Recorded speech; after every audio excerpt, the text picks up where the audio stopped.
diseminasi budaya positif yang akan disampaikan oleh Bapak Yuli Imam Ansori selaku CGP Angkatan 10. Baiklah, akan saya bacakan susunan acara hari ini. Yang pertama pembukaan, 2 menyanyikan lagu Indonesia Raya, yang ketiga sambutan dari Bapak Kepala Sekolah, yang keempat materi budaya positif, yang kelima tanya jawab dan refleksi, dan yang terakhir adalah penutup. Baiklah, untuk acara yang pertama yaitu pembukaan. Marilah kita buka acara pada siang hari ini dengan membaca basmalah bersama-sama. Bismillahirrahmanirrahim. Acara yang kedua menyanyikan lagu Indonesia Raya.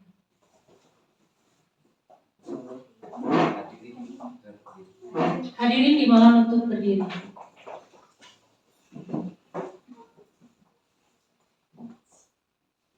Marilah kita menyanyikan lagu Indonesia Raya. Dimulai setelah hitungan ketiga. 1, 2, 3. Indonesia, tanah airku, tanah tumpah darahku. Di sanalah aku berdiri, jadi pandu ibuku. Indonesia, kebangsaanku, bangsa dan tanah airku. Marilah kita berseru, Indonesia bersatu. Hiduplah tanahku, hiduplah negeriku, bangsaku, rakyatku semuanya. Bangunlah jiwanya, bangunlah badannya, untuk Indonesia Raya. Indonesia Raya, merdeka, merdeka, tanahku, negeriku yang ku cinta. Indonesia, merdeka, merdeka, hiduplah Indonesia Raya. Indonesia Raya, merdeka, merdeka, tanahku, negeriku yang ku cinta. Indonesia Raya, merdeka, merdeka, hiduplah Indonesia Raya. Hadirin dipersilahkan duduk kembali.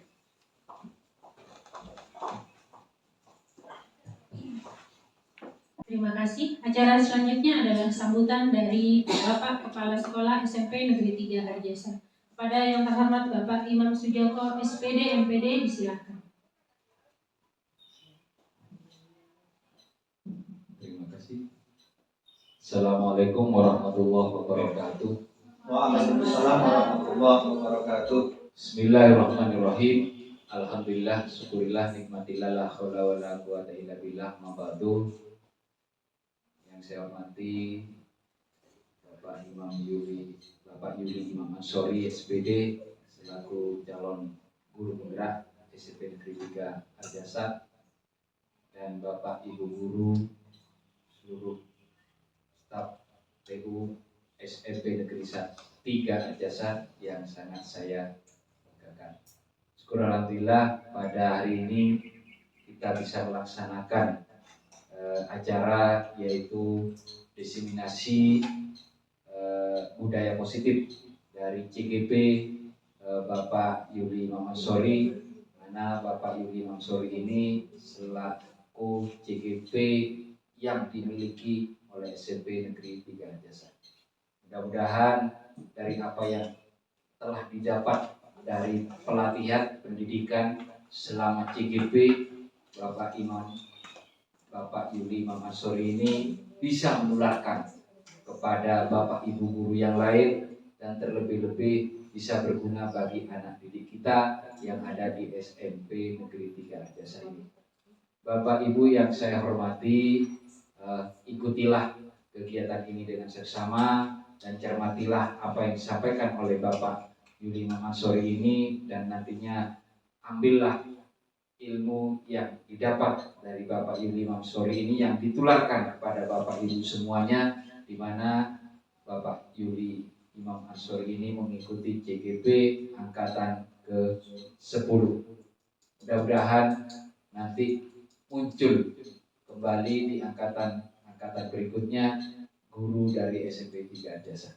Terus terang, saya selaku pimpinan di SMP Negeri 3 Arjasa ini merasa bangga dengan adanya guru penggerak, calon guru penggerak dari SMP 3 Arjasa ini. Karena pada kurikulum Kumret ini yang dicanangkan oleh Bapak Menteri Pendidikan kita, bahwa guru penggerak ini adalah garda terdepan untuk memajukan pendidikan di Indonesia. Mudah-mudahan Bapak Yuli Imam Ansori ini bisa memberikan ilmu, menularkan ilmu kepada kita semua, dan bisa menjadi pencetak masa depan anak-anak kita SMP Negeri 3 Arjasa. Itu saja dari saya selaku kepala di SMP Negeri 3 Arjasa ini. Saya ucapkan selamat kepada Bapak Imam Yuli Ansori dan juga kepada Bapak Ibu guru untuk bisa mengikuti kegiatan ini dan saksana. Saja, kurang lebihnya mohon maaf. Assalamualaikum warahmatullahi wabarakatuh. Waalaikumsalam.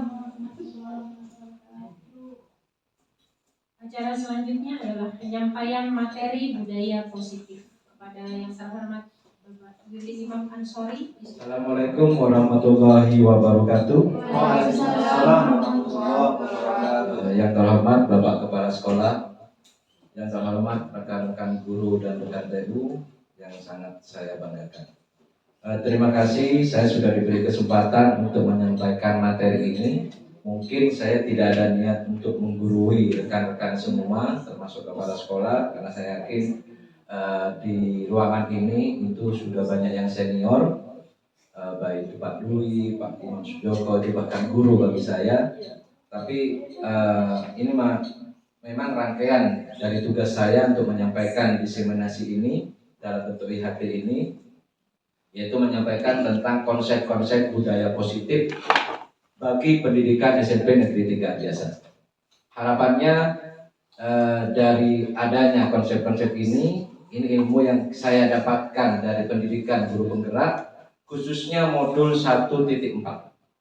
Jadi di modul 1.4 ini dalam judulnya yaitu budaya positif.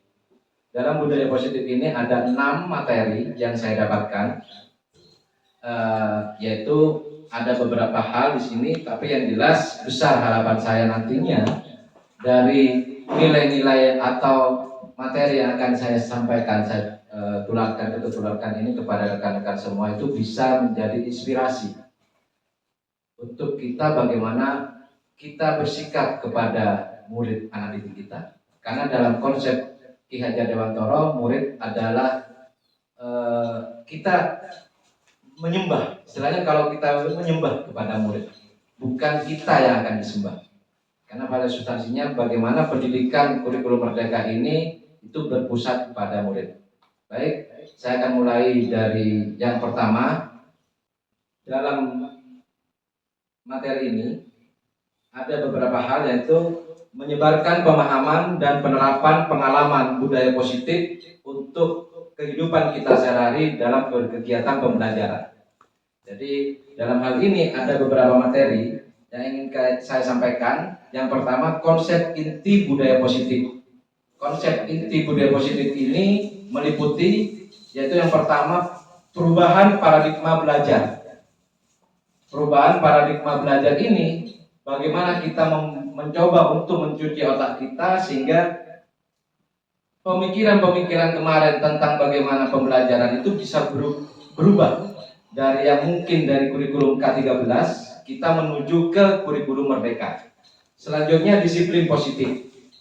Disiplin positif ini juga nanti akan ada nilai-nilai kebajikan yang akan dirangkai dengan kebutuhan dasar manusia. Kebutuhan dasar manusia ini nantinya akan memotivasi perilaku manusia, dan kita selaku pendidik dan tenaga kependidikan itu akan mengetahui kita nanti akan di posisi kontrol mana kita berdiri sebagai guru. Selanjutnya dari posisi kontrol ini nanti akan ada beberapa hal terkait dengan keyakinan kelas. Dan selanjutnya jika ada permasalahan yang terjadi kepada murid, itu bagaimana kita menyelesaikannya, yaitu satu-satunya jalan yang kita coba untuk sampaikan yaitu segitiga restitusi. Oke, kita lanjutkan dengan materi selanjutnya. Kita coba gali dulu. Materi pertama yaitu perubahan pembelajaran dengan paradigma baru. Bagaimana sih pembelajaran dengan paradigma baru? Di sini dijelaskan pembelajaran dengan paradigma baru merupakan pembelajaran yang dirancang berdasarkan prinsip pembelajaran berdiferensiasi, sehingga para peserta didik belajar sesuai dengan kebutuhannya berdasarkan tahap perkembangan sesuai teori psikologi modern untuk mewujudkan profil pelajar Pancasila. Mungkin bahasa diferensiasi ini sudah tidak asing, hanya bagaimana kita akan menerapkannya itu yang masih butuh mereka-reka kita. Karena yang jelas setiap sekolah, setiap kelas, atau bahkan setiap anak itu memiliki kodrat dan potensi yang berbeda-beda. Dan itu harus beracuan kepada profil pelajar Pancasila. Profil pelajar Pancasila ini yaitu beriman, bertakwa kepada Tuhan Yang Maha Esa, berakhlak mulia. Terus berkebinekaan global, bergotong royong, kreatif, bernalar kritis, serta mandiri. Jadi bagaimana kita itu pembelajaran yang berdiferensiasi ini beracuan tetap kepada profil pelajar Pancasila sesuai dengan visi yang sudah kita terapkan di sekolah ini, yaitu berakhlakul karimah. Itu sudah memiliki nilai-nilai profil pelajar Pancasila. Jadi bagaimana Bapak Ibu guru saat ini itu menjalankan anak-anak, setiap anak itu pasti memiliki kebutuhan yang berbeda, pasti memiliki potensi yang berbeda. Itu kita harus bisa memahami mereka sehingga pembelajaran yang akan kita sampaikan itu bisa sesuai dengan yang apa mereka butuhkan. Anak yang suka berlari, senang untuk berolahraga, jangan kita paksa untuk menguasai pembelajaran fisika atau matematika. Pasti mereka tidak akan sesuai. Tapi bagaimana kita menyeimbangkan antara memang pembelajaran yang harus kita sampaikan dengan kebutuhan mereka terkait dengan potensinya masing-masing. Itu yang pertama, pembelajaran dengan paradigma baru. Selanjutnya, miskonsepsi tentang teori kontrol. Selama ini kita harus bisa menyadari bahwa kita sebagai guru pasti sering ego pribadi itu didahulukan. Bahwa kita lebih tua, kita lebih dahulu mendapatkan ilmu, kita lebih dewasa dan segala macamnya. Di sini digambarkan miskonsepsi tentang teori kontrol. Yang pertama, ilusi guru mengontrol murid. Jadi apa caranya guru, murid kudu ikut, itu tidak boleh. Jadi ini yang harus kita coba untuk merubah menjadi sebuah pembelajaran yang menggunakan paradigma baru. Terus yang kedua, ilusi bahwa semua penguatan positif efektif dan bermanfaat. Tidak semuanya apa yang kita sampaikan baik akan dilaksanakan baik oleh siswa. Karena kadang-kala apa yang menurut kita baik, kamu jangan terlambat, kamu jangan ini. Padahal dia memiliki kebutuhan di rumah yang kadang-kala kita tidak mengetahuinya. Sehingga alangkah lebih baiknya nanti kita butuh konfirmasi kepada siswa. Ilusi bahwa kritik dan membuat rasa bersalah mampu menguatkan karakter. Jadi anak kadang ketika melakukan sebuah kesalahan, kita seringkali memanggilnya, kita seringkali menyalahkannya, kita seringkali bahkan menghukumnya. Nah ini yang bahaya. Kita tidak harus langsung melakukan sebuah penghukuman terhadap kesalahan siswa. Karena saya yakin setiap manusia itu memiliki tujuan untuk melakukan sesuatu. Terus ilusi bahwa orang dewasa berhak memaksa. Sama halnya yang tadi saya sampaikan, kita merasa dewasa, kita merasa lebih banyak ilmu, kadang-kala kita memaksakan kehendak kita. Itu juga tidak diperkenankan dan itu dianggap salah, miskonsepsi terhadap pembelajaran di kurikulum merdeka ini. mengubah paradigma stimulus respon ke pendekatan teori kontrol. Jadi stimulus respon itu realitas kebutuhan kita sama, teori kontrolnya realitas kebutuhan kita berbeda. Jadi kita nganggap kebutuhan kita sama, padahal setiap manusia pasti memiliki kebutuhan, pasti memiliki keinginan, pasti memiliki kepentingan, itu yang berbeda. Realitasnya kan. Terus semua orang melihat hal yang sama? Tidak. Setiap orang memiliki gambaran yang berbeda. Sama halnya, saya mencontohkan rekan-rekan melihat di sini ada tulisan apa? Mungkin ada yang melihat? Yang di depan? Warnanya apa? Hitam dan biru ya. Semuanya benar. Tapi kalau saya coba tanyakan kepada Pak Imam yang ada di depan saya, warnanya apa Pak? Hitam ya, tidak ada biru ya. Inilah yang saya bilang, gambaran pun berbeda. Kenapa? Karena kita tidak melihatnya secara utuh. Kalau kita mencoba untuk membolak-balikkan mouse ini, baru kita akan tahu, oh ternyata di sebelah sana itu warnanya hitam, sedangkan yang di sebelah sananya itu warnanya hitam dan biru. Jadi kita juga harus bisa memahami itu kepada murid. Selanjutnya kita mencoba mengubah orang agar berpandangan sama dengan kita. Teorinya kita berusaha memahami pandangan orang lain tentang dunia. Selanjutnya perilaku buruk dilihat sebagai suatu kesalahan. Padahal tidak semua perilaku pasti memiliki tujuan. Entah itu tujuannya, yang tahu adalah murid itu sendiri. Orang lain bisa mengontrol saya, itu stimulus responnya. Tapi teori kontrolnya hanya ada yang bisa hanya saya sendiri yang bisa mengontrol diri saya sendiri. Saya bisa mengontrol orang lain. Anda tidak bisa mengontrol orang lain. Jadi ada beberapa hal secara pribadi kita, meskipun memang ada kalanya berbunyi sebuah kebijakan.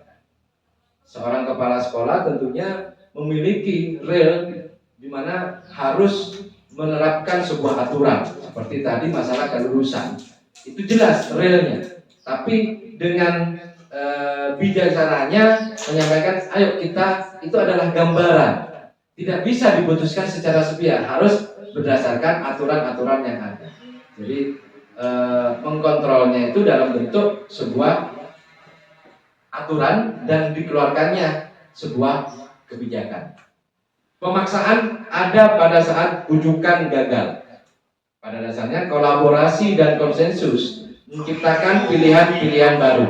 Jadi pemaksaan tidak ada, tapi adanya kolaborasi, saling memahami, bekerja sama, itu yang ada dalam teori kontrol. Model berpikir menang atau kalah. Yang benar adalah model berpikir menang dan menang, atau disebut juga dengan win-win solution.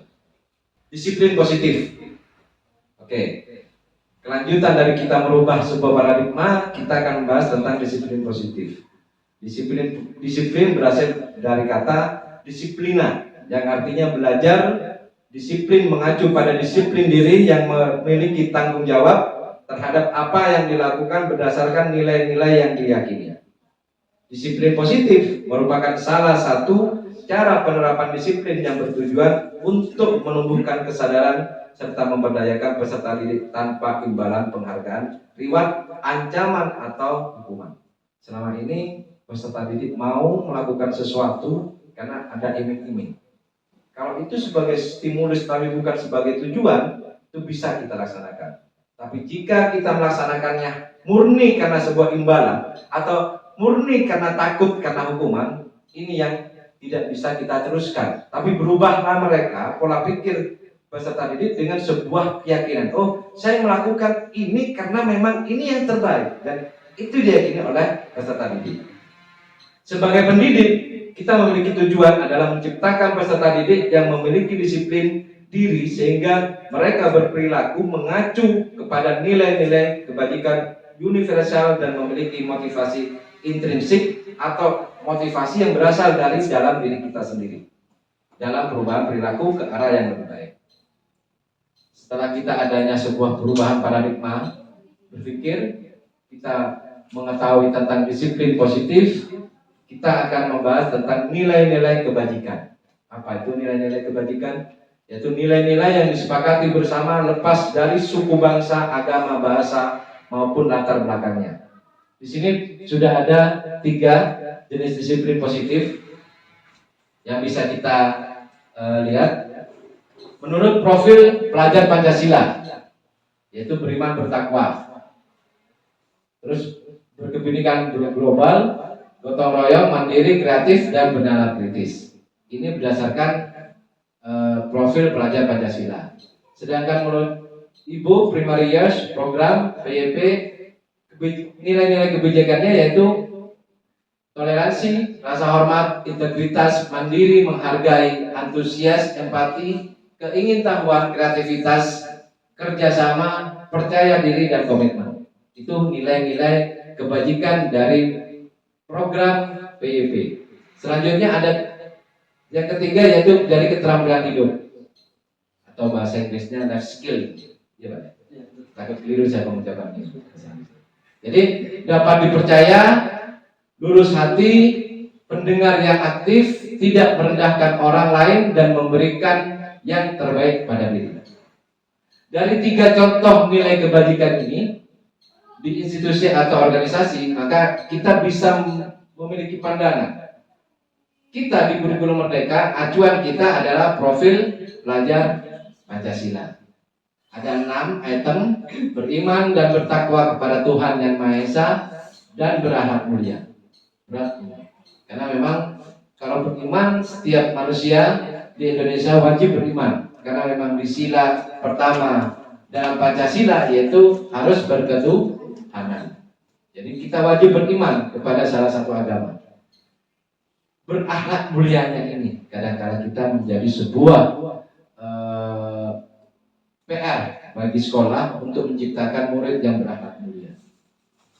Terus berkebinekaan global, kita harus bisa memahami. Akhirnya muncullah beberapa tarian supaya murid itu memiliki pandangan terhadap nilai-nilai kebinekaan yang ada di Indonesia. Selanjutnya, gotong royong. Selama ini di sekolah kita sering mengadakan kerja bakti, bersih-bersih kelas. Itu bentuk gotong royong yang sudah kita laksanakan. Mandiri, anak-anak sudah mulai untuk berkreasi walaupun masih butuh bimbingan dari kita. Bernalar kritis, ini yang masih kadang-kadang jadi PR, karena masih banyak siswa kita yang tidak berani tampil percaya diri. Kalau tak esoro, tidak dikasih imbalan bahkan hukuman, mereka tidak berani. Apa sih kebutuhan dasar manusia? Nilai-nilai kebajikan yang barusan kita bahas tidak bisa lepas dari apa yang kita butuhkan sebagai manusia. Kebutuhan dasar manusia yaitu segala sesuatu yang kita lakukan untuk mendapatkan apa yang kita inginkan. Seluruh tindakan yang kita lakukan memiliki tujuan tertentu, dan semua usaha terbaik yang kita lakukan adalah dalam rangka agar kebutuhan dasar kita terpenuhi dengan baik. Kebutuhan dasar kita, tadi Pak Nono sudah sarapan Pak Nono ya? Itu kebutuhan apa? Berkaitan dengan makan kita. Dan kita tadi juga membahas tentang pakaian. Walaupun diatur tapi tetap pakaian. Itu bagian dari kebutuhan yang berkaitan dengan sandang. Jadi ada pangan, ada sandang, terus kita juga menempati tempat ini terkaitan dengan apa. Itu yang kita ketahui kebutuhan dasar manusia. Padahal selain itu ada lagi yang perlu kita ketahui. Dan jelas untuk memenuhi itu kita akan melakukan yang terbaik. Saya yakin semua di sini adalah rekan-rekan guru hebat, kepala sekolah yang hebat, dengan segala macam keterbatasan yang ada di sekolah kita ini, tapi kita sudah menjadi guru-guru yang hebat. Karena dengan ini kita masih bisa berjalan sampai ini dengan segala macam prestasi-prestasi yang ada di sekolah ini. Tujuannya apa? Nah, kita akan coba bahas apa sih yang telah kita lakukan. Ternyata 5 kebutuhan dasar manusia, yaitu pertama itu bertahan hidup. Bertahan hidup berarti berkaitan dengan makan, pakaian, tempat tinggal, keamanan, kesehatan. Jadi yang tadi kita sampaikan terkait dengan pangan, sandang, papan itu masih dalam satu kebutuhan, belum keempatnya. Ya, jadi kebutuhan dasar manusia yang pertama itu bertahan hidup, yaitu meliputi sandang, pangan, dan papan. Terus yang kedua, rasa kasih sayang dan rasa diterima. Ini merupakan kebutuhan dasar manusia juga yang tidak bisa kita acuhkan. Ketiga, kebutuhan dasarnya yaitu penguasaan. Penguasaan ini terkait dengan harga diri kita, keinginan untuk dianggap memimpin, berprestasi, diakui, dan didengar. Keempat ya, kebebasan. Kebebasan jika kita dilarang, tentunya kalau tidak ada aturan yang jelas kita tidak akan mau diatur. Tapi jika jelas aturannya maka bisa kita diatur. Keenam yaitu kesenangan. Kesenangan ini berkaitan dengan bermain, humor, antusiasme, dan tertawa. Jadi 5 kebutuhan dasar manusia yaitu untuk bertahan hidup, kasih sayang dan rasa diterima, penguasaan, kebebasan, dan kesenangan. Kayaknya Bapak Ibu semua ini sudah ngantuk, lapar, dan segala macamnya. Jadi saya minta waktu 1 menit saja untuk berdiri dulu sebentar, kita ice breaking dulu ya. Mungkin bisa berpasangan. Nah, nanti Bu Tantri yang itu. Jadi berpasangan, Bu Erma bisa pegang Pak Dwi dulu sebentar. Sama Pak Arwi aja, Pak. Sama Pak Arwi, Pak. Sama Arwi, Oke, sama Arwi. Oke, ice breaking ya. Jadi Bu Tantri dengan Bu Yeni, Bu Erma dengan Bu Desi dengan Bu Eli. Jadi yang satu penepuk, jadi penepuk gini, ya. Gini. Yang satu tangannya gini, tangannya mengerucut sini. Jadi di depannya ini.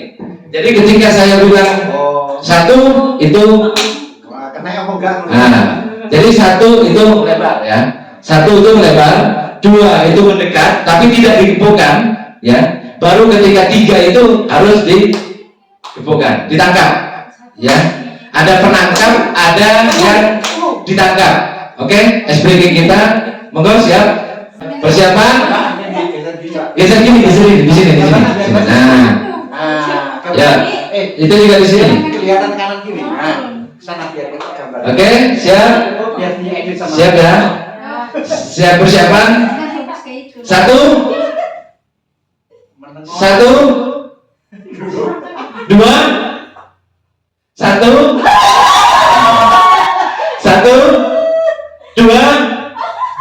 3.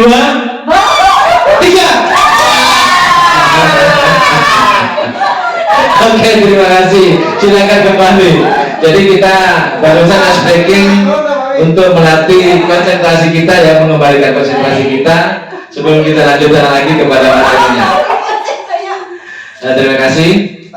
Selanjutnya yaitu dari ice breaking ini harapannya rekan-rekan semua itu bisa konsentrasi lagi, kembali kepada konsentrasinya setelah kita membahas 5 kebutuhan dasar manusia.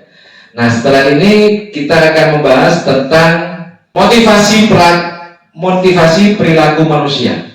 Ya. Untuk memenuhi 5 kebutuhan dasar tadi, manusia pasti memiliki motivasi, harapan, dorongan, dan segala macamnya. Yang pertama, motivasi yang banyak yaitu untuk menghindari ketidaknyamanan atau hukuman. Jadi kalau kita itu jalan-jalan di Situbondo dan di sana jelas dilarang membuang sampah sembarangan, gitu kan. Kita jalan, kita membuang sampah. Kita tidak berani membuang sampah ketika ada tulisan itu dan muncul ada perda dilarang membuang sampah, kalau melanggar dihukum. Kita membuangnya, kalau sudah tangan kita di samping mobil, itu berarti kita takut kepada hukumannya, bukan karena kesadaran kita. Ya. Terus, monggo Bapak. Terus selain itu, kita melakukan sesuatu yang baik kadang hanya karena untuk mendapatkan imbalan. Contoh kemarin, banyak orang itu mau melakukan sesuatu karena ada hadiahnya, karena ada penilaiannya. Kita mencoba untuk merebut sebuah adipura. Kalau mungkin tidak ada adipura, sekolah kabupaten mungkin tidak akan bersih. Ya. Kenapa? Karena kesadaran dan keyakinannya untuk sebuah kebersihan itu masih kurang. Itu adalah faktor intrinsik, jadi ekstrinsik. Itu faktor dari luar. Nah, bagaimana kita memunculkan faktor intrinsik, yaitu untuk menjadi orang yang mereka inginkan dan menghargai diri sendiri dengan nilai-nilai yang mereka percaya. Ini harus betul-betul berasal dari hati kita, kesadaran kita, keyakinan kita terhadap sebuah nilai kebajikan. Jadi itu yang disebut dengan nilai intrinsik. Coba kita perhatikan, ada 3 di sini. Kita sering melakukan yang mana? Yang pertama, hukuman tidak terencana atau tiba-tiba. Murid tidak tahu apa yang akan terjadi dan tidak dilibatkan. Yang ketiga, bersifat satu arah. Jadi dari kita saja. Yang keempat, berupa hukuman fisik atau psikis. Itu yang disebut dengan hukuman. Kedua, konsekuensi. Ini ada terencana. Disepakati sesuai dengan peraturan, murid tetap dibuat tidak nyaman, sikap guru selalu memonitor murid. Itu yang disebut dengan konsekuensi. Nah, yang ketiga ini yang kita harapkan, yaitu restitusi. Prosesnya, proses menciptakan kondisi bagi murid untuk memperbaiki kesalahannya. Proses kolaboratif yang mengajarkan murid untuk mencari solusi sendiri. Sekarang saya tanya, selama ini kita sering melakukan yang mana? Sekolah kita. Saya yakin Bapak Ibu pernah melakukan tindakan terhadap murid atau anak didik kita. Kita lebih sering yang mana? Apa hukuman? Apa konsekuensi? Atau restitusi? Gimana? Ada yang pernah bertemu anak didiknya tidak melakukan atau tidak mengerjakan PR? Ada? Ya. Diapakan? Dihukum ya? Dihukum apa diberi konsekuensi? Suruh kerjakan. Ya. Kalau memang kita tata tertib mungkin sudah tertera, Pak, mungkin lebih cocoknya menurut saya sih konsekuensi. Konsekuensi. Jadi ada yang dihukum. Jadi misalnya dia tidak mengerjakan tugas, lalu kita panggil, suruh berdiri di depan 5 menit, 10 menit, itu disebut dengan hukuman. Ya. Jika yang tidak mengerjakan itu kita panggil, lalu ya sudah kamu kerjakan sekarang dulu, yang lain ikuti pelajaran, maka itu disebut dengan konsekuensi. Terus restitusi bagaimana? Jadi ketika kita melakukan restitusi, anak didik itu tetap mengikuti pembelajaran seperti biasanya. Nah, nanti akan dipanggil, ya, kita akan memanggil, guru itu akan memanggil mereka untuk melakukan apa? Sharing. Kenapa kamu tidak mengerjakan? Oh, ternyata saya ketiduran, Pak. Capek. Loh, kok capek kenapa? Jadi, tahu enggak kamu itu salah tidak melakukan itu. Jadi ada proses. Nanti kita akan bahas di materi keempat. Ini materi ke-6. Materi ke-6 terakhir di segitiga restitusi. Jadi bagaimana menciptakan murid itu tidak takut kepada kita. Kita selama ini dari tiga hal yang tadi, ya, dari tiga ini, hukuman, konsekuensi, restitusi, itu akan muncul di 5 posisi kontrol guru. 5 posisi kontrol guru ini, rekan-rekan guru ini banyak di posisi mana? Ketika kita melakukan hukuman, dia terlambat masuk kelas. Kamu terlambat masuk, maka kita sebagai guru itu sebagai penghukum. Terus guru juga sebagai pembuat rasa bersalah. Contohnya gimana? Ketika anak didik datang, kamu kok terlambat? Kalau kayak gini kan bapak yang akan disalahkan oleh kepala sekolah karena kamu datang terlambat dan bapak melakukan pembiaran. Nah, ini yang disebut dengan pembuat merasa bersalah.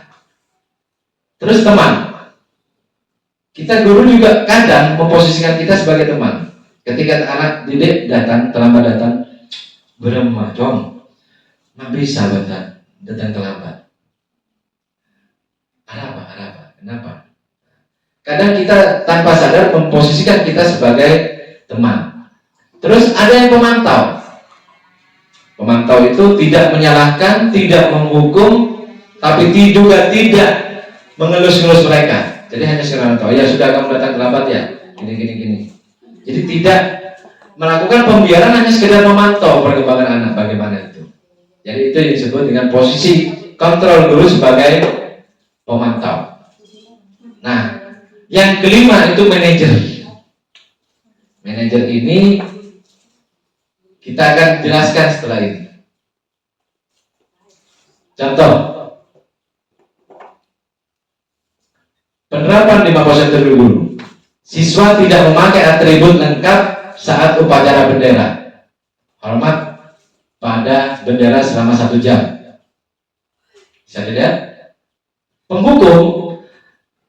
Kalau guru sebagai penghukum, maka dia akan melakukan yang pertama, yaitu menyuruh siswa untuk hormat ke bendera 1 jam. Terus pembuat rasa bersalah. Berapa kali ibu bapak harus memberitahu kamu selalu saja mengecewakan bapak ibu. Jadi anak itu merasa bersalah atas apa yang dilakukan. Berarti guru itu sebagai pembuat rasa bersalah. Pembuat atau sebagai teman, ayo dong ikuti aturan sekolah. Tolong bantu ibu dan bapak ya sekali ini. Ya sudah, tidak apa-apa. Lain kali jangan sampai berbuat seperti ini lagi. Jadi ini seolah-olah kita sebagai teman dari anak didik kita. Jadi posisi guru itu sebagai teman.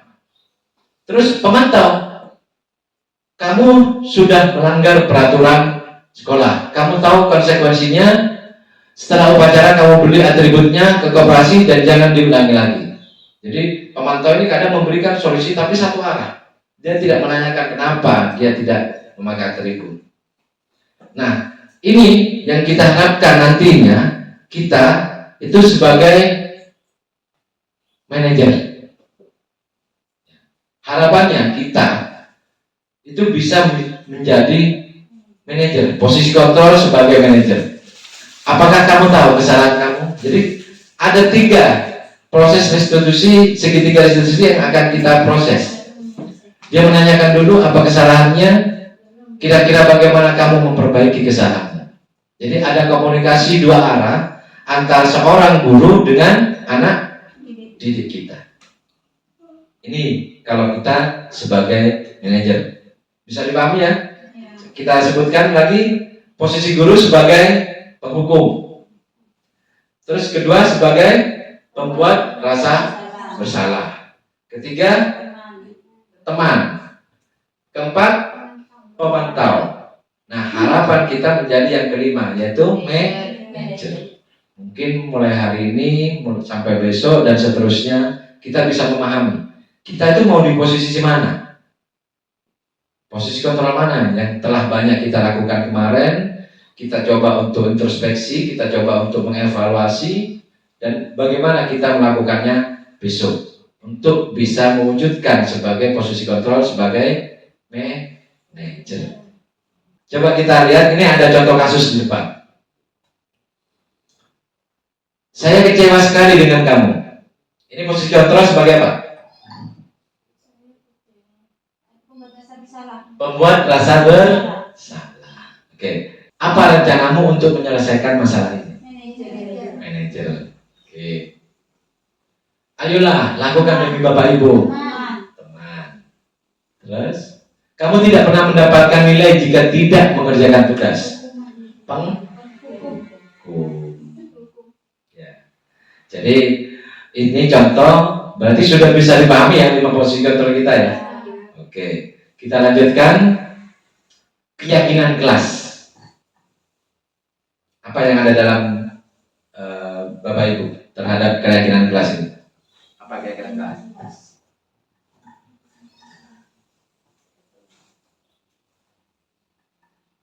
Keyakinan kelas kalau menurut saya adalah meyakinkan siswa untuk melakukan sesuatu yang baik, yang kira-kira misalnya tidak melanggar aturan kelas, tidak melanggar aturan guru. Jadi kita meyakinkan siswa dulu supaya apa? Supaya ibaratnya seperti melakukan hal yang baik, begitu menurut saya keyakinan kelas itu.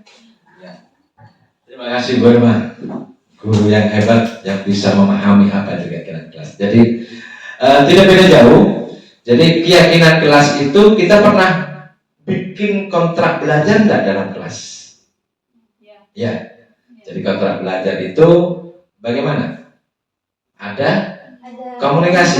Ya. Ada komunikasi antara seorang guru dengan siswa. Jadi keyakinan kelas itu tidak beda jauh dengan kontrak belajar sebenarnya. Hanya ada beberapa hal poin yang akan kita coba pahami. Jadi suatu keyakinan ini menurut Diane Gosen, suatu keyakinan akan lebih memotivasi seseorang dari dalam, intrinsik. Seorang akan lebih tergerak dan bersemangat menjalankan keyakinannya daripada mengikuti serangkaian peraturan. Begitu pula dengan murid-murid kita. Anak didik ketika melihat sebuah peraturan, yang dilihat apa?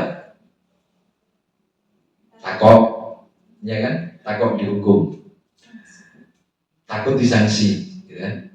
Kenapa? Kesadaran dan keyakinan dari dalam diri mereka itu belum sadar, belum yakin.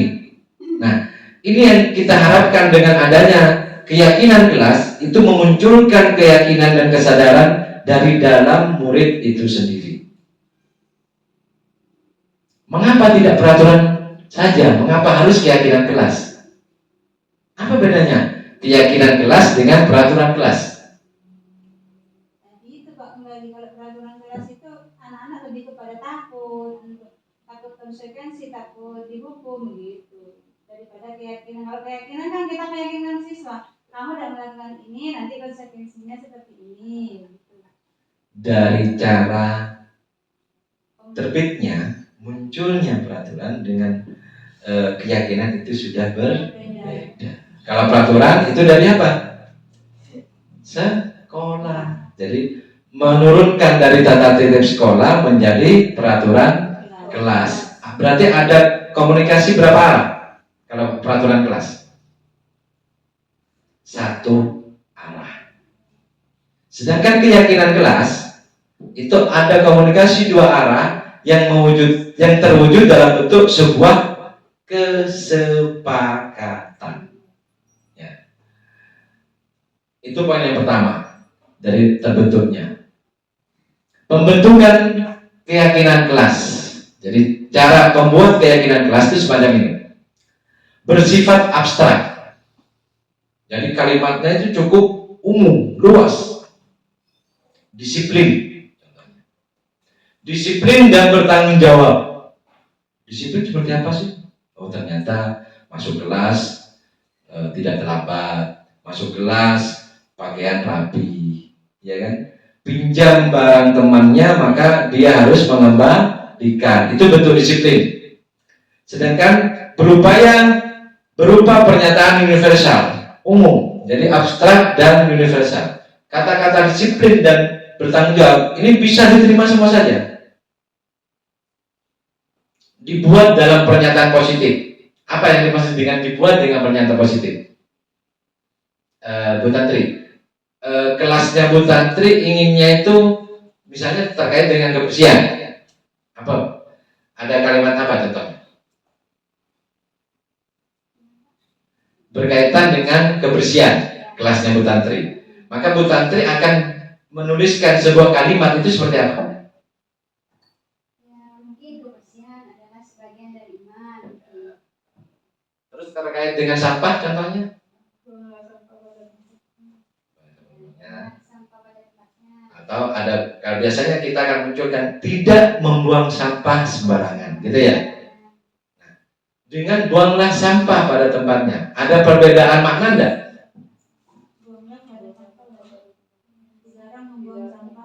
Dilarang membuang sampah sembarangan ya, sama buanglah sampah pada tempatnya.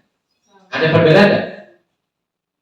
Lebih kepada dilarang membuang sampah, meyakinkannya itu lebih kepada dilarang Dilarang, membuang ya? sampah. Iya. Nah, itulah yang mispersepsi kita. Itu yang disebut dengan kalimat negatif. Jadi bahasa dilarang, bahasa tidak, bahasa jangan, ini adalah bahasa negatif. Sedangkan yang ingin kita munculkan yaitu bahasa positif. Bahasa positif yaitu buanglah sampah pada tempatnya. Jadi tidak ada larangan. Itu yang disebut dengan pernyataan positif. Jangan mengganggu temannya. Apakah kalimat ini tidak baik? Baik, tapi mengandung makna atau pernyataan yang negatif. Pernyataan yang positif seperti apa berarti? Jangan mengganggu temannya. Apa berarti? Saling menghargai. Ini guru bahasa, saya yakin bisa paham. Jadi apa makna yang negatif, ada yang makna positif, gitu ya. Oke, selanjutnya sedikit saja agar mudah diingat. Ya. Disiplin. Bertanggung jawab. Nah, kita jabarkan ketika saat melakukan komunikasi itu. Dijelaskannya apa aja yang dimaksud dengan disiplin. Contoh, kalimat disiplin itu adalah kalimat kesepakatan kelas atau keyakinan kelas. Terus penjabarannya apa? Ketika kita melakukan pembuatan keyakinan kelas, kan di sana ada meminjam barang, setelah meminjam barang dikembalikan. Terus setelah pinjam barang dikembalikan pada tempatnya. Tidak mengganggu saat tidak ramai pada saat pembelajaran, menggunakan pakaian yang rapi. Kalau kita ambil runtut, ini sebenarnya satu kata kunci yaitu disiplin. Ya. Terus sesuai dengan kondisi kelas dan sekolah sehingga mudah diterapkan. Di sini kalau misalnya jangan menggunakan proyektor sembarangan, itu kalimat negatifnya. Tapi gunakanlah listrik seperlunya. Di sini listrik tidak ada. Saya kira keyakinan kelas itu perlu enggak? Tidak perlu, karena jarang siswa menggunakan listrik. Pakailah yang sesuaikan dengan kondisi yang ada. Semua warga sekolah atau warga kelas dilibatkan saat membuat keyakinan kelas. Jadi ketika awal tahun ajaran baru kita masuk dalam kelas, khususnya ini para wali kelas, ini wali kelas ya. Nah, coba aja siswa kita itu membuat keyakinan kelas. Mereka tuh pinginnya pembelajaran dalam selama bersekolah ini, pinginnya kelasnya itu seperti apa? Kondusif, nyaman, tidak terganggu, tidak ramai sendiri, gitu kan? Tidak bermain HP di dalam kelas untuk gurunya dan segala macamnya. Itu perlu komunikasi antara wali kelas dengan anak didik kita. Contohnya kayak gini. Jadi dari gambar ini itu anak didik kita itu diajak rembukan. Ayo dikasih kertas, ditulis keinginan kamu untuk kelas kita seperti apa. Nah, dari itu hanya dibacakan oleh gurunya untuk memilah. Oh, ini masuk ke kedisiplinan, ini masuk ke yang bertanggung jawab, ini yang masuk mana, sehingga yang kita rumuskan dalam bentuk keyakinan kelasnya itu adalah kalimat atau kata yang mudah diingat oleh anak didik kita. Ya. Di sini menempelkan. Jadi dia harus menulis, dibantu ini merangkum, memilah, dibagi. Nah, ini contoh kegiatan kelas 7 misalnya. Mencuci tangan sebelum masuk kelas. Berarti untuk kebersihan. Selalu angkat tangan ketika akan bertanya. Ini kalimat simpel. Jadi bukan Pak tapi tanpa ada coding atau kode. Ini akan menyebabkan kelas kita itu rame, gitu loh. Karena semuanya ingin berbicara. Terus budaya 5S, senyum, sapa, salam, sopan, dan santun. Disiplin dan tertib di kelas. Jadi ini hanya contoh. Tentunya contoh ini berawal dari sebuah usulan-usulan dari anak didik kita. Nah, dari itu akhirnya dirangkum menjadi 4 keyakinan kelas. Nanti misalnya ada yang tidak mengerjakan PR, itu masuk pelanggaran yang mana? Ayo, kalau tidak mengerjakan PR berarti masuk ke keyakinan yang mana? Disiplin. Dia tidak disiplin dalam mengerjakan tugasnya. Bisa dipahami ya? Jadi di sini merupakan keyakinan kelas. Nah, kita sampailah kepada bab terakhir, yaitu restitusi. Restitusi ini adalah proses menciptakan kondisi bagi murid untuk memperbaiki kesalahan mereka, sehingga mereka bisa kembali pada kelompok mereka dengan karakter yang lebih kuat. Restitusi juga merupakan proses kolaboratif, jadi perpaduan antara guru dengan murid yang mengajarkan murid untuk mencari solusi, yaitu berpikir kritis untuk mencari solusi atas masalah yang mereka hadapi. Membantu murid untuk berpikir tentang orang seperti apa yang mereka ingin menjadi tujuan mulia, dan bagaimana mereka harus memperlakukan orang lain. Coba kita lihat di sini. Ini yang disebut dengan segitiga restitusi.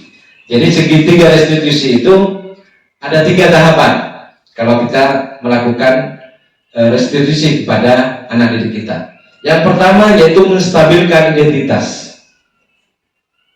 Menstabilkan identitas bagaimana?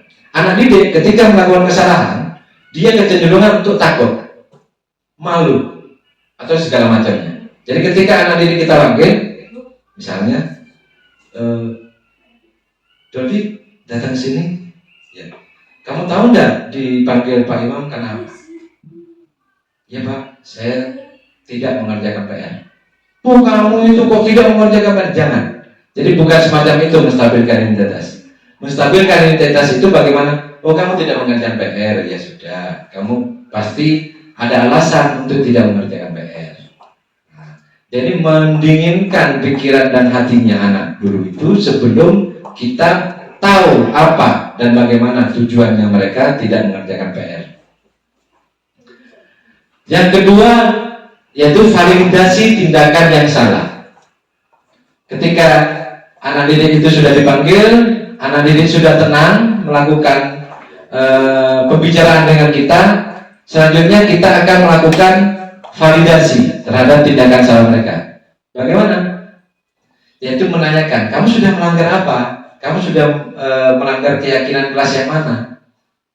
Diyakinkan, oh iya Pak, saya tidak mengerjakan PR karena saya melanggar keyakinan kelas terkait dengan disiplin. Sadar ya kamu akan tidak melanggar, sudah melanggar keyakinan kelas terkait dengan disiplin. Sadar Pak, saya sangat sadar dan saya tidak akan mengulanginya lagi. Biasanya bahasanya seperti itu anak didik kita. Nah, baru setelah itu kita melakukan menanyakan keyakinan. Nah, di proses menanyakan keyakinan ini, anak didik itu akan ditanya, apa yang akan kamu dapatkan jika kamu tetap tidak disiplin? oh Pak, saya akan jadi malas, saya akan jadi ini, sehingga kalau saya terus melakukan ini Pak, saya akan menjadi bodoh. Nah, dia sadar, dibuat sadaran dulu. Baru setelah itu kita melakukan, mencarikan solusi buat dia. Terus kamu bagaimana supaya kamu tidak bodoh? Ya Pak, saya harus belajar. Saya harus ketika bermain tidak boleh capek sehingga ada waktu untuk belajar dan bisa mengerjakan PR. Nah, ketika sudah menjawab semacam itu, maka solusi untuk anak didik kita itu muncul dari anak didik kita sendiri. Bisa dipahami ya? Segi tahapan, segitiga restitusi ini, jadi menstabilkan identitas, validasi tindakan yang salah, menanyakan keyakinan. Jadi ketika sudah 3 proses restitusi ini dilakukan, insya Allah anak didik itu dibuat sadar atas kesalahannya, dibuat nyaman dia untuk mengungkapkan isi hatinya kenapa dia tidak atau melakukan kesalahan. Lalu kita tanyakan, dia mau berubah, dia mau memperbaikinya itu dengan jalan apa? Itu dari atau keinginan atau ide dari anak didik kita sendiri. Memang konsep ini seolah-olah sangat ideal.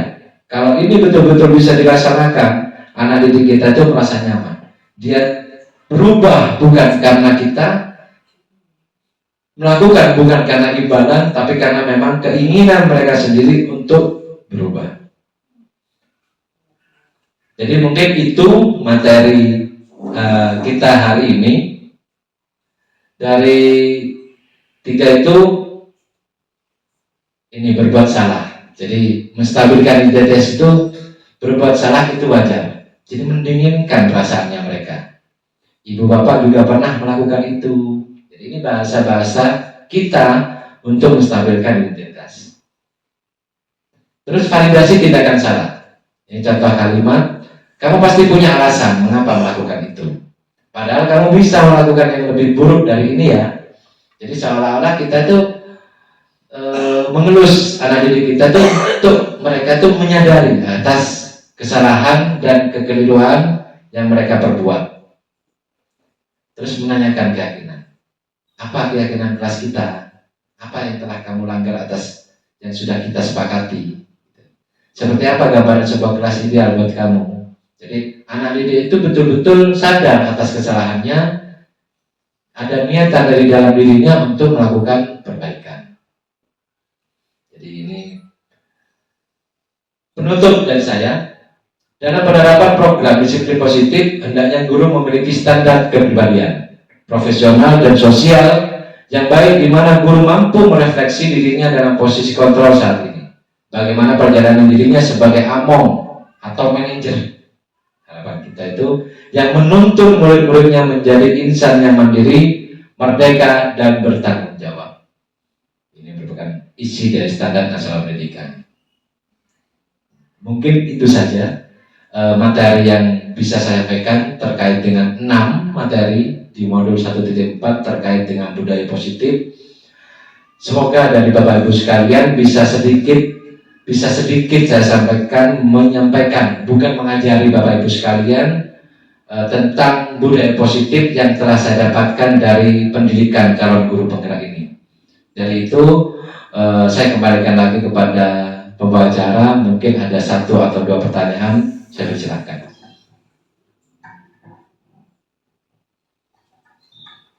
Demikian tadi penyampaian materi oleh Bapak Yuli Imam Ansori. Selanjutnya apabila ada pertanyaan, disilahkan untuk Bapak Ibu Guru mengajukan pertanyaan kepada Bapak Yuli Imam.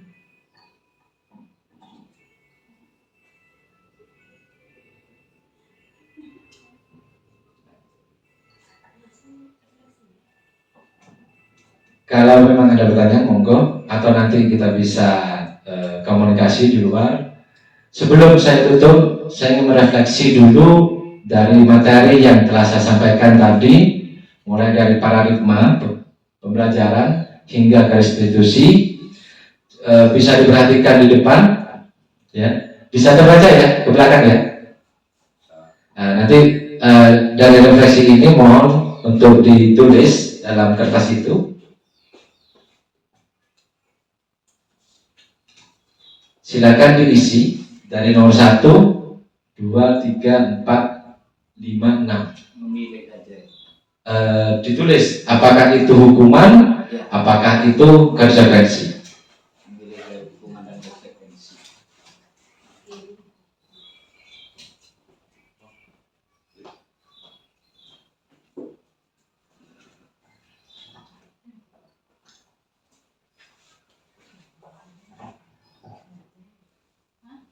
Sudah semua ya? Sudah semua? Sudah. Ibu sekalian sudah? Ampun.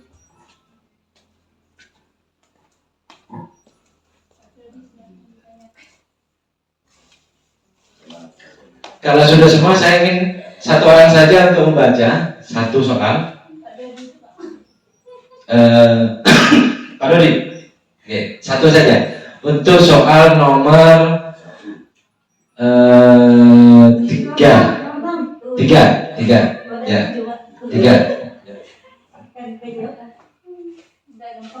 Baiklah, nomor 3, murid diminta untuk push up 15 kali karena tidak menggunakan masker ke sekolah. Menurut saya itu adalah sebuah etika hukuman. Alasannya Pak? Diminta untuk push up, diminta ya. Kalau konsekuensi itu berarti apa yang menggantikan apa yang sudah melanggar dari sebuah apa itu tadi ya, aturan. Terima kasih, hebat Pak Dodi sudah bisa membedakan mana itu hukuman dan konsekuensi. Selanjutnya Bu Desi siap? Salah satu saja. Untuk soal nomor 5.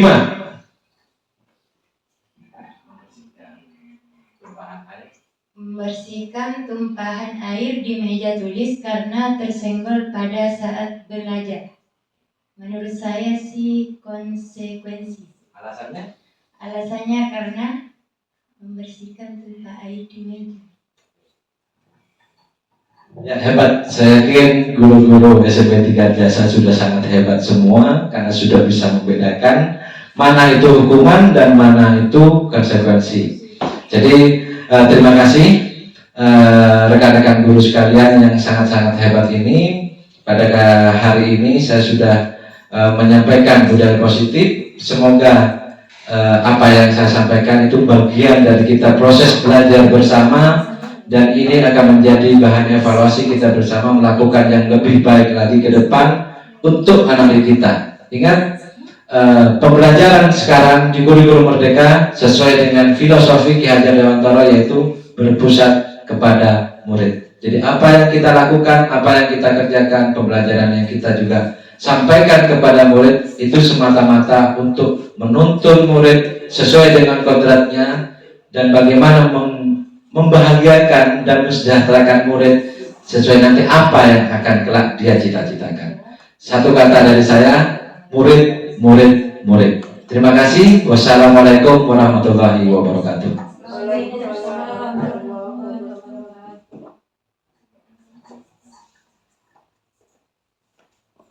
Acara yang terakhir yaitu penutup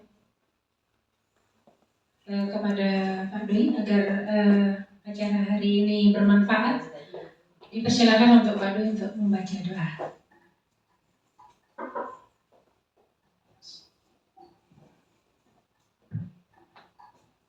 Assalamualaikum warahmatullahi wabarakatuh. Assalamualaikum. Nah, kita awali suatu doa kita permintaan ini dengan membaca umul kitab. Ya, Assalamualaikum warahmatullahi wabarakatuh. Al-Fatihah. Alhamdulillah. Ya kan.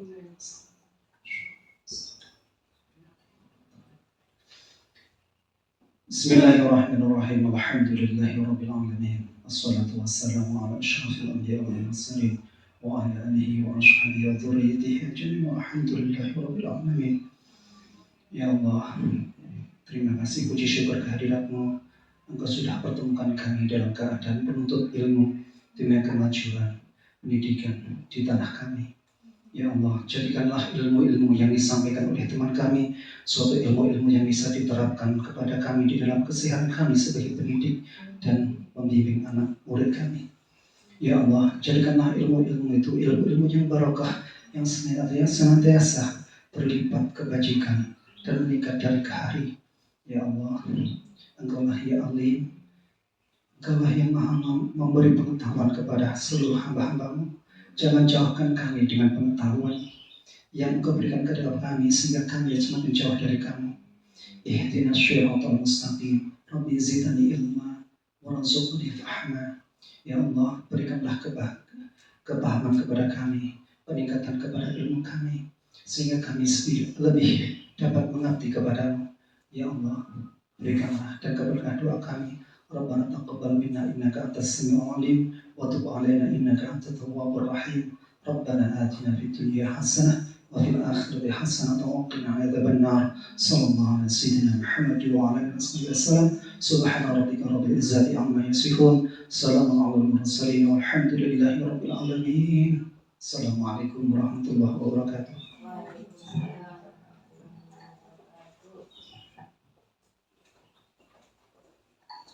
Demikian acara diseminasi budaya positif yang disampaikan oleh Bapak Imam Ansori pada hari ini. Semoga apa yang disampaikan dapat bermanfaat bagi kita. Dan saya selaku pembawa acara mohon maaf apabila ada kata-kata yang kurang berkenan di hati Bapak dan Ibu sekalian. Assalamualaikum warahmatullahi wabarakatuh. Waalaikumsalam.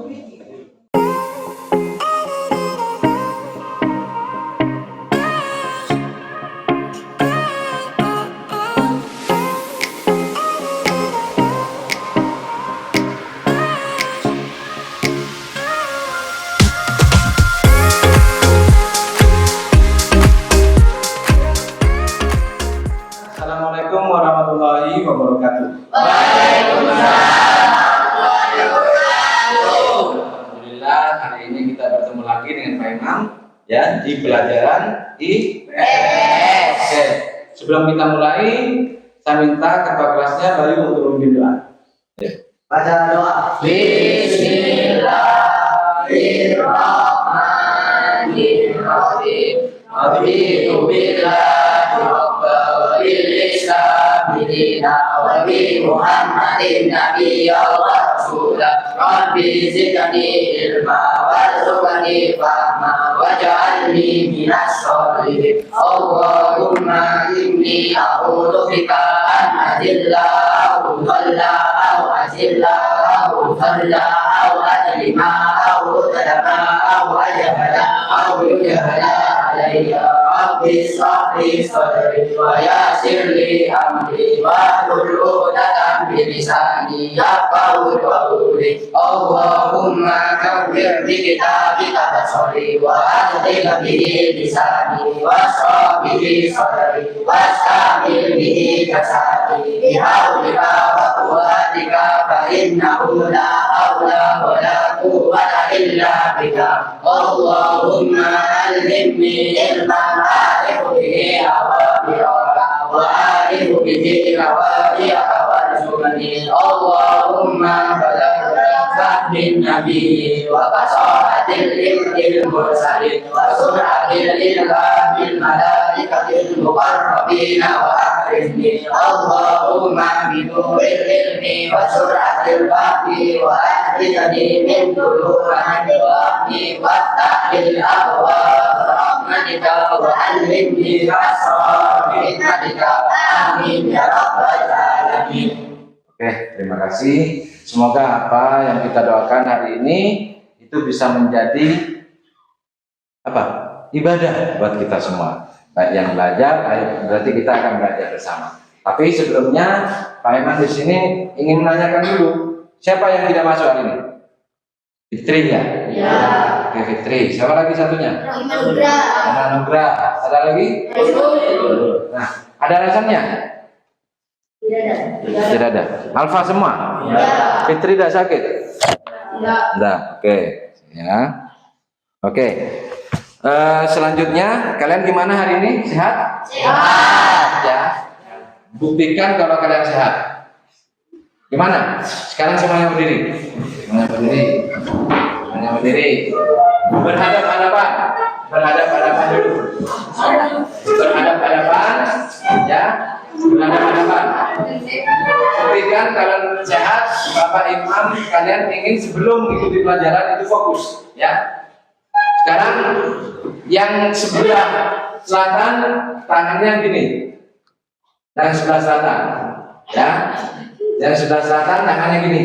Yang sebelah utara tangannya gini. Nah, ingat ada perintah, semuanya perhatikan, ada perintah 1, 2, dan 3. Ya.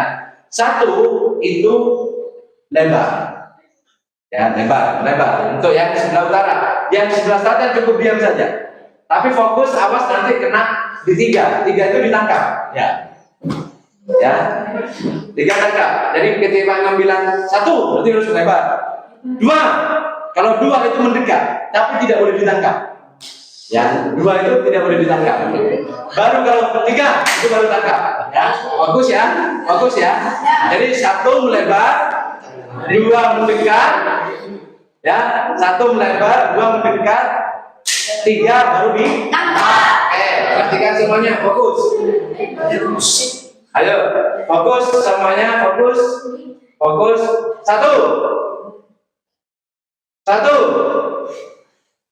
2, 1, 2.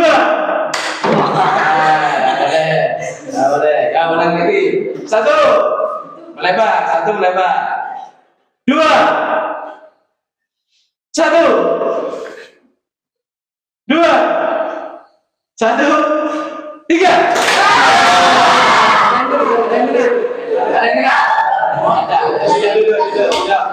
Berarti kalian fokus, kalian sudah sehat. Hari ini kita alhamdulillah diberi kesehatan. Jadi hari ini Pak Imam ingin membuat yang namanya, kalau kalian sehat tentunya tadi kita sudah sedikit belajar dari SPK. Jadi hari ini Pak Imam ingin membuat keyakinan kelas. Ada yang tahu apa itu keyakinan kelas? Peraturan. Apalagi? Keyakinan kelas. Kalian yakin enggak? Punya keyakinan enggak? Apa itu keyakinan? Keinginan. Apalagi? Jadi disebut dengan keyakinan apa? Percaya. Yo, apalagi? Tidak boleh takut. Apa keyakinan? Yang kamu yakini sekarang, Rinda, apa yang kamu yakini sekarang terhadap Allah? Misalnya, Dia adalah Tuhan kita. Ada yang tidak yakin Allah itu Tuhan kita? Di sini.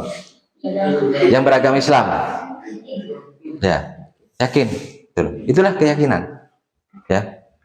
Kenapa kok tadi ada yang bilang keyakinan adalah peraturan? Kenapa kok tidak dibilang Pak Imam, Pak kok tidak bikin peraturan kelas saja? Kenapa kok harus keyakinan kelas? Ayo. Apa itu? Kenapa? Kok keyakinan kelas bukan peraturan kelas? Karena kalau peraturan itu pasti kalian taunya peraturan itu dari siapa? Dari sekolah. Ya. Kalian tahu tata tertib? Nah, itu adalah peraturan sekolah. Kalau kita masukkan dalam kelas itu akan menjadi peraturan sekolah. Apakah kalian pernah mengusulkan, Pak, saya ingin peraturan sekolah A, ingin peraturan sekolah B? Pernah enggak? Kalian ditanya? Enggak ya?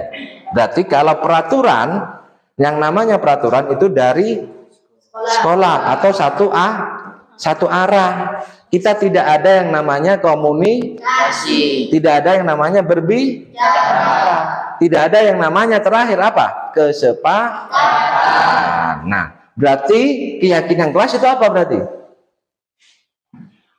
Kalau peraturan semacam itu, kalau keyakinan kelas berarti apa?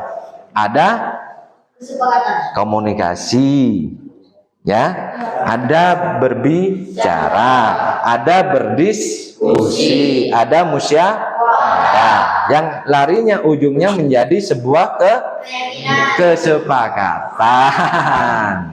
Paham ya?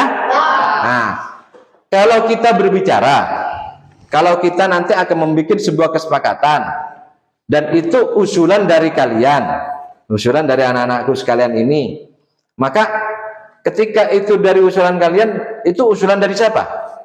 Dari diri sendiri. Nah, ketika itu dari diri sendiri, apa yang akan kalian rasakan? Contoh, Pak, saya mengusulkan kelas ini bersih. Ya, usulkan sudah dalam bentuk kesepakatan atau keyakinan kelas, tulislah ya.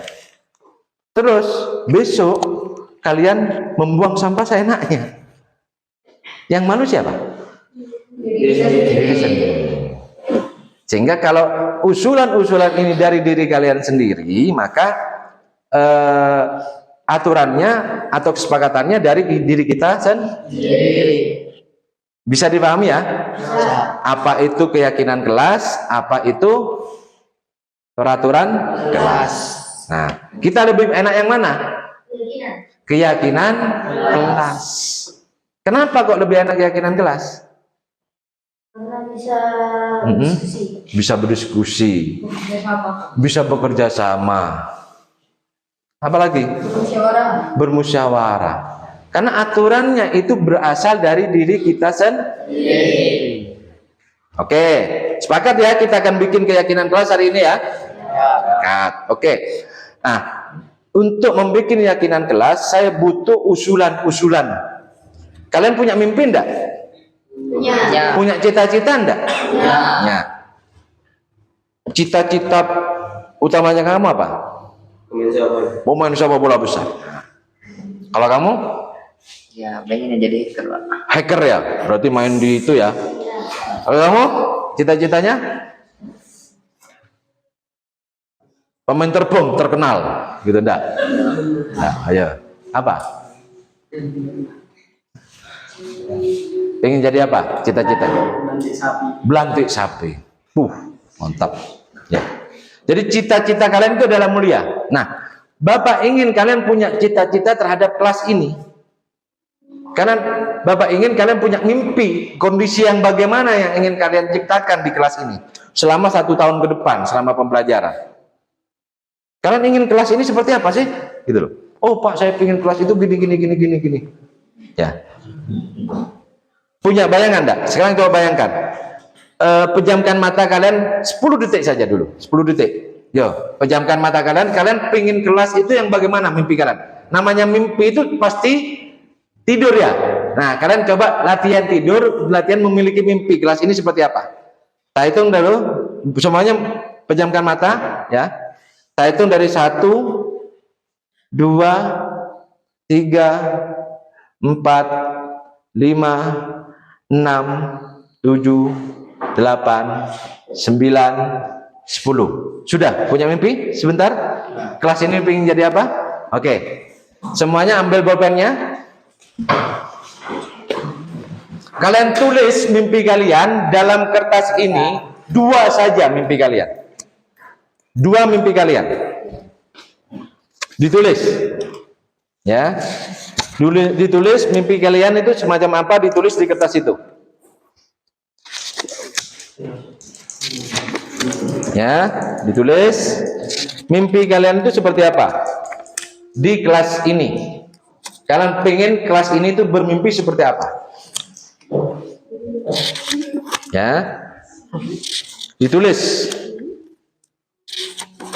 Ya, 2 mimpi kalian.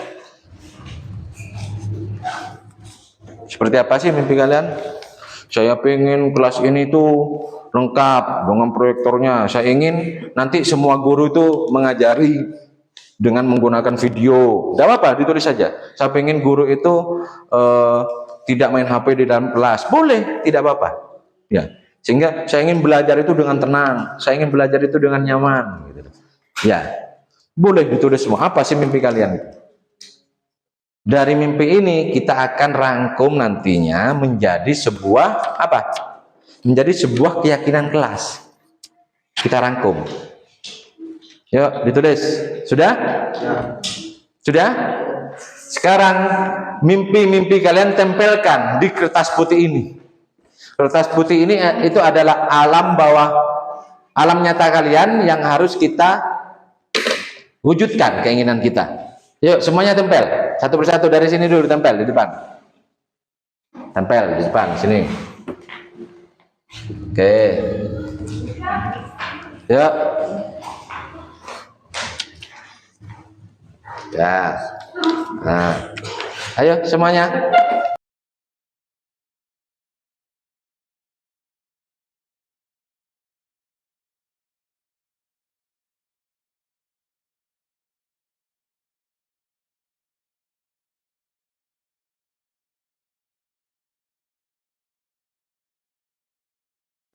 Kita sepakat ya, kita akan baca ya. Oke, kita baca satu persatu. Pertama, kalian ada yang bermimpi bersih, satu bersih. Jadi kelas yang bersih. Dua, melengkapi kekurangan kelas. Nah, kita bahas dulu yang bersih. Ya. Bersih itu berarti apa? Tidak ada kotoran. Terus membuang sampah pada tempatnya. Ya.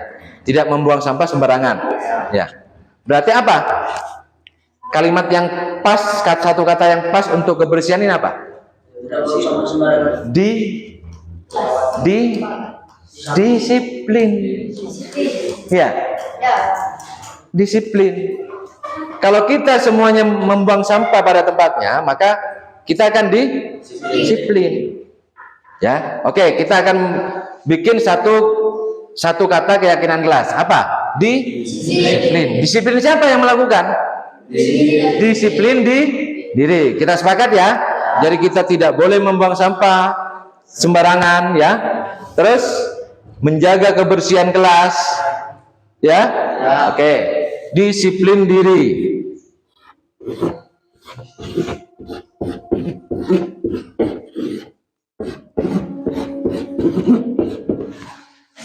Sudah ketemu satu keyakinan kelas, yaitu disiplin diri. Kita baca dulu lagi. Ini melengkapi kekurangan kelas. Oke, melengkapi kekurangan kelas berarti terkait dengan apa? Alat, sarana. Ya, alat dan sarana. Berarti terkait dengan apa? Inovasi dan kreativitas.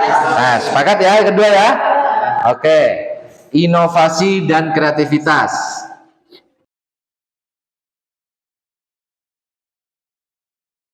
Oke, kita baca lagi.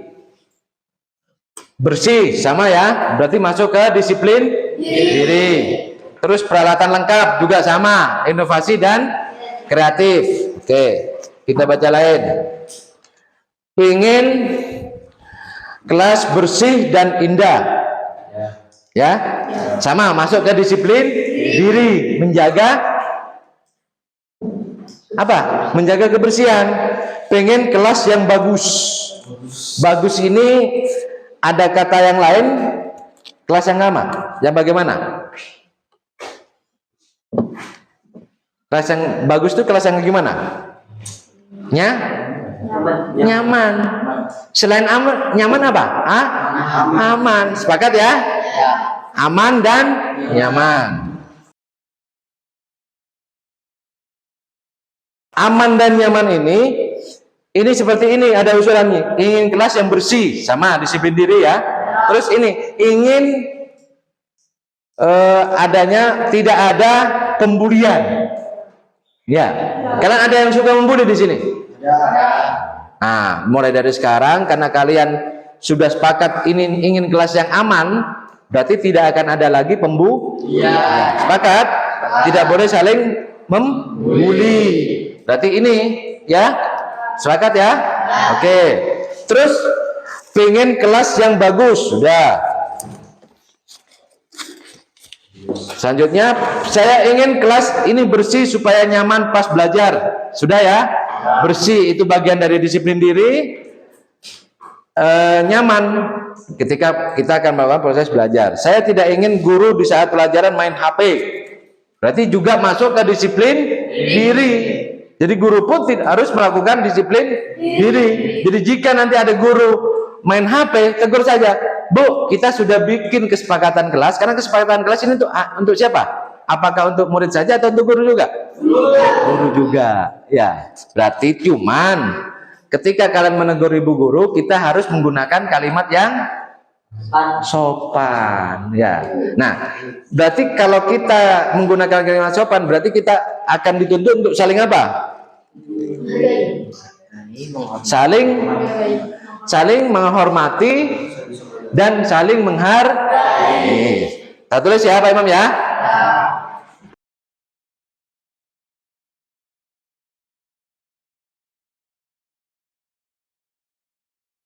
Jadi saling menghormati ini itu baik murid dengan murid, murid dengan guru, guru dengan murid. Jadi sepakat ya, kita saling menghormati dan saling menghargai. Oke, kita baca lagi.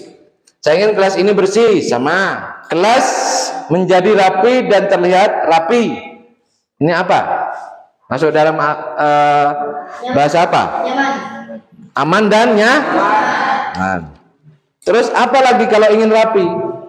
Kelasnya kalau ingin rapi apa? Kalau kita menaruh barang, meminjam barang harus dikembalikan. Itu bentuk apa? Bertanggung jawab. Sepakat ya, bertanggung jawab ya? Oke.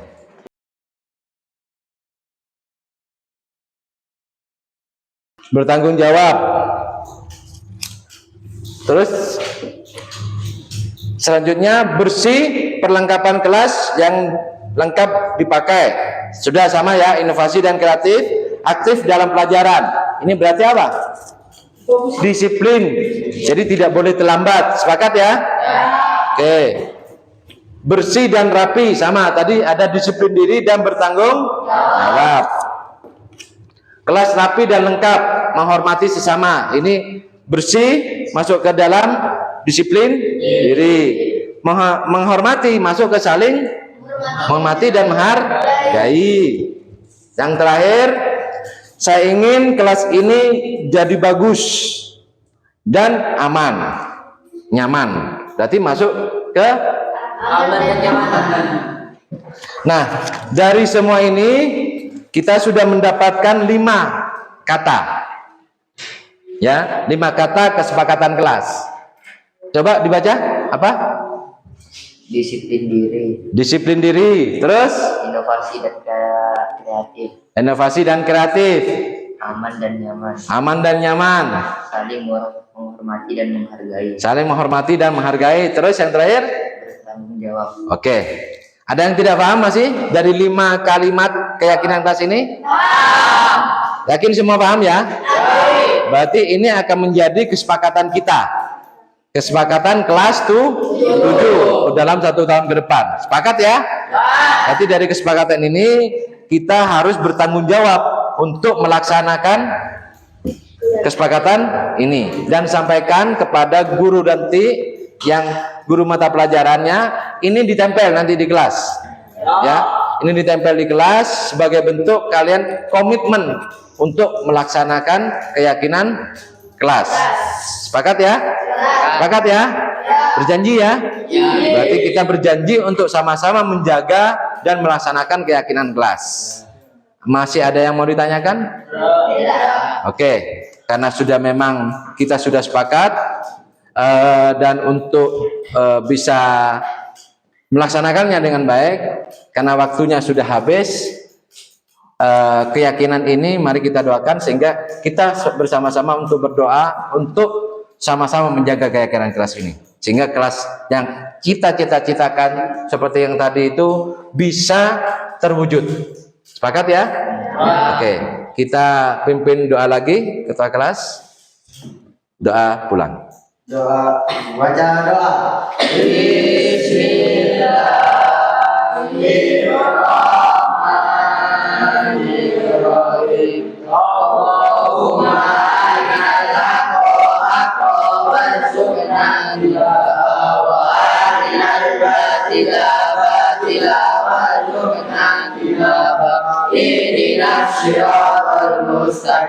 Subhanallahumma wa bihamdika asyhadu an la ilaha illa anta astaghfiruka wa atubu ilaik. Rabbana la tuzigh qulubana ba'da idh hadaitana wa hab lana min ladunka rahmatan innaka antal wahhab. Rabbana atina fid dunya hasanah wa fil akhirati hasanah wa qina adzabannar. Subhanallah bihamdihi amma yasifun wa salamun alal mursalin walhamdulillahi rabbil alamin. Oke, assalamualaikum. Semoga besok kita bertemu lagi dengan sehat walafiat. Kalian pulang ke rumah dengan tanpa mampir-mampir, langsung pulang ke rumah ya. Oke. Sekian dari Mamam. Assalamualaikum warahmatullahi wabarakatuh. Waalaikumsalam warahmatullahi wabarakatuh. Kita pulang guys. Assalamualaikum. Waalaikumsalam. Assalamualaikum. Aduh.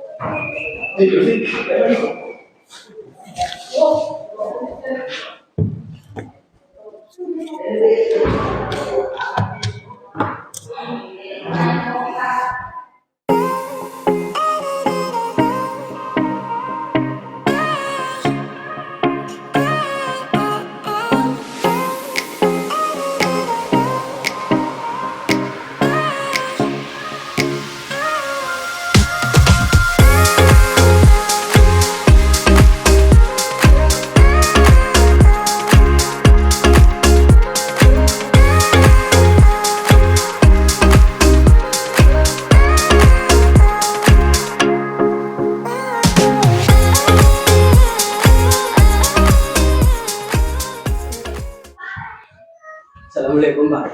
Waalaikumsalam Vino. Ya, duduk Vino. Ya. Alhamdulillah. Vino sehat hari ini ya? Alhamdulillah. Alhamdulillah sehat. Semoga kita sama-sama sehat, diberi kesempatan untuk bertemu lagi, bertatap muka, belajar bersama ya. Tentunya Pak Imam itu memanggil Vino bukan tidak ada alasan. Kira-kira Vino Pak Imam panggil apa alasannya? Karena tidak mengerjakan PR IPS. Karena tidak mengerjakan PR IPS. Sadar ya kalau Vino tidak mengerjakan IPS ya? Ya. Kalau Vino memang sadar akan tidak mengerjakan PR IPS, berarti itu sebuah kesalahan. Itu kesalahan Vino melanggar apa? Melanggar keyakinan kelas. Melanggar keyakinan kelas. Sadar ya atas itu. Oke. Pelanggaran apa yang dilakukan Vino dari keyakinan kelas itu? Kedisiplinan dan tanggung jawab. Kedisiplinan dan tanggung jawab. Jadi Vino tahu enggak pentingnya sebuah kedisiplinan dan tanggung jawab? Agar memudahkan kita di masa depan. Agar memudahkan kita di masa depan. Jadi kalau kita itu bisa disiplin, kita bisa bertanggung jawab terhadap apa yang kita kerjakan, maka kita itu akan dipandang baik. Kita akan diperhitungkan, kita akan bisa dipercaya oleh orang. Disiplin dan bertanggung jawab. Oke. Setiap orang itu pasti memiliki alasan untuk melakukan sesuatu. Termasuk Vino. Vino juga tidak mengerjakan PR ini tentu ada alasannya. Apa alasannya Vino? Saya tidak mengerjakan PR karena tadi malam saya ketiduran. Kemarin sore saya main kelelahan, habis ngaji saya ketiduran. Ya, jadi Vino berarti tidak mengerjakan PR karena hanya ketiduran ya? Iya. Ya. Memangnya Vino tidak mengerjakan tadi pagi enggak ya? Enggak ya. Jadi teman-temannya banyak yang enggak ngerjakan juga. Oke. Ada yang ngerjakan tadi pagi. Ada yang ngerjakan tadi pagi. Tapi biarlah, kita tidak mau mencari sebuah kesalahan orang. Kita tetap fokus kepada diri kita sendiri untuk memperbaiki diri sendiri. Lalu karena Vino sudah kelelahan sorenya main ya, terus malamnya masih mengaji di musola. Terus akhirnya dari kecapean itu akhirnya Vino ketiduran. Kira-kira Vino tahu enggak atau punya solusi enggak supaya tidak kecapean dan ketiduran lagi? Saya lebih bertanggung jawab dan lebih disiplin. Saya akan mengerjakan PR dengan tepat dan saya berjanji tidak melakukan lagi. Oke, itu solusinya ya. Ya. Yang ingin Vino lakukan untuk perbaikan diri Vino. Jadi kalau memang begitu, ya harapannya Vino bisa berjanji lagi untuk tidak mengulang lagi ya. Ya. Oke, siap. Vino, terima kasih sudah mau bertanggung jawab dan mau mengerjakan tindakan lagi. Oke, janji ya. Ya, janji. Janji kepada diri sendiri, janji kepada Pak Imam, dan janji kepada Tuhan kita. Oke, terima kasih Vino. Selamat kembali ke kelasnya lagi. Selamat melanjutkan pelajarannya lagi ya. Ya. Oke, siap.